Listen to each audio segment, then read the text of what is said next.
A paz do Senhor, meus amados irmãos. Aqui quem fala é o cooperador Samuel. Ele está trazendo algo da parte do Senhor para as nossas vidas.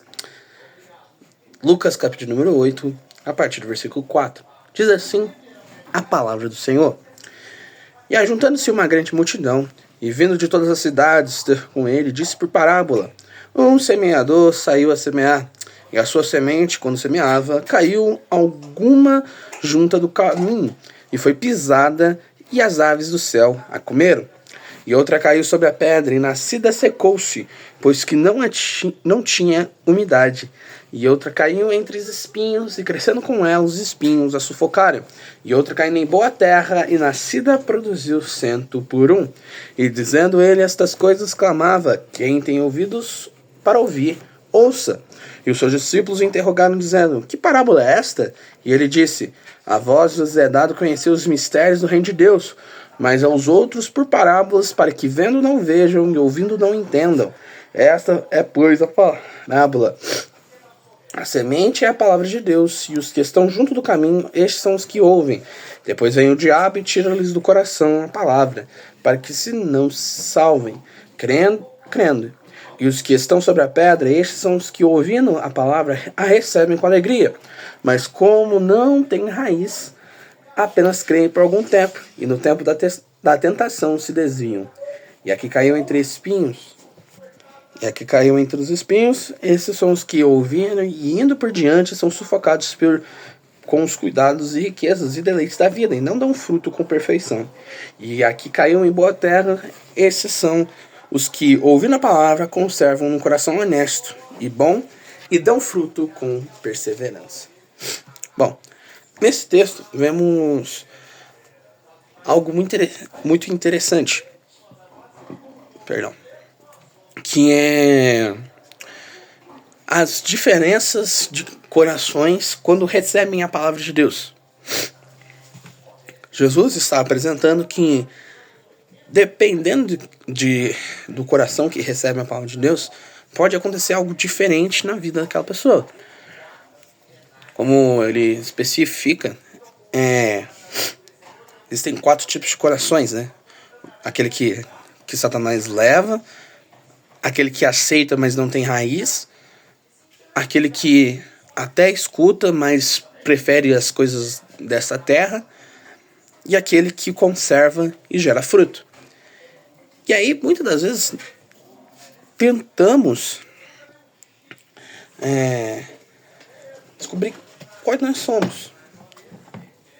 Mas devemos compreender que tudo aquilo que a palavra de Deus fala, tudo aquilo que está escrito aqui, é a verdade e precisamos absorvê-la e aplicá-la de alguma forma.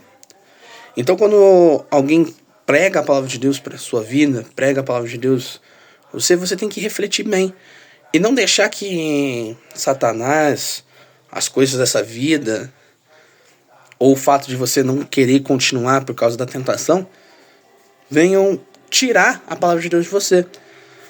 Não estou dizendo que é fácil, porque realmente a tentação, Satanás, o mundo e as suas influências, né, que é os deleites da vida, tentam influenciar a gente a esquecer da palavra de Deus e viver como nós bem entendemos. Mas não é assim que Jesus está apresentando.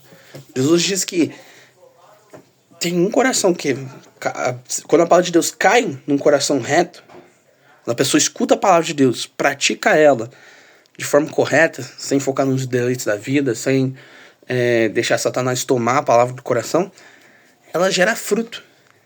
E é isso que o Senhor Jesus quer nas nossas vidas, que nós geremos fruto, temos fé nele, né, crer nele, mas também geremos fruto, pregando o evangelho, ensinando outras pessoas lá fora, orando, lendo mais a palavra de Deus, jejuando e tendo mais essa evolução como servo de Deus. E aí, o que acontece? Quando vemos esses outros corações que têm essa dificuldade, muitas vezes Satanás quer fazer que o nosso coração seja isso. Que a gente não tenha raiz, ou seja, a gente não consiga firmar na palavra, ou que a gente fique tão preocupado com as coisas dessa vida temporárias que esquecemos de Deus, ou, em terceiro, que ele consiga tirar rapidamente a palavra. Porque muitas pessoas são assim, elas escutam a palavra, mas esquecem. Ou às vezes esquecem por não ter refletido, às vezes não compreendem. E é isso que nós devemos ter cuidado. Então, vamos prestar atenção na palavra. Entender e aplicá-la nas nossas vidas. Praticar conforme aquilo que está escrito. Pegar as coisas boas dos heróis da fé e aplicá-las na nossa vida. E as ruins, aprendemos com as ruins das pessoas que erraram para não fazermos igual. E sermos cada vez mais um instrumento de Deus aqui nessa terra. Temos que crer, temos que ter fé no Senhor Jesus e permitir que Ele nos use como instrumento da sua obra. Porque Jesus, Deus, não obriga ninguém. Então, vamos ter essa noção. Vamos ter esse entendimento de sempre conservar o nosso coração. Conservar nossa mente. Nos conservar para a palavra de Deus. E não deixar que nem os deleites, nem as tentações e nem Satanás venham tomar a boa palavra dos nossos corações. Amém? Deus abençoe os irmãos e até a próxima. Obrigado. Tchau.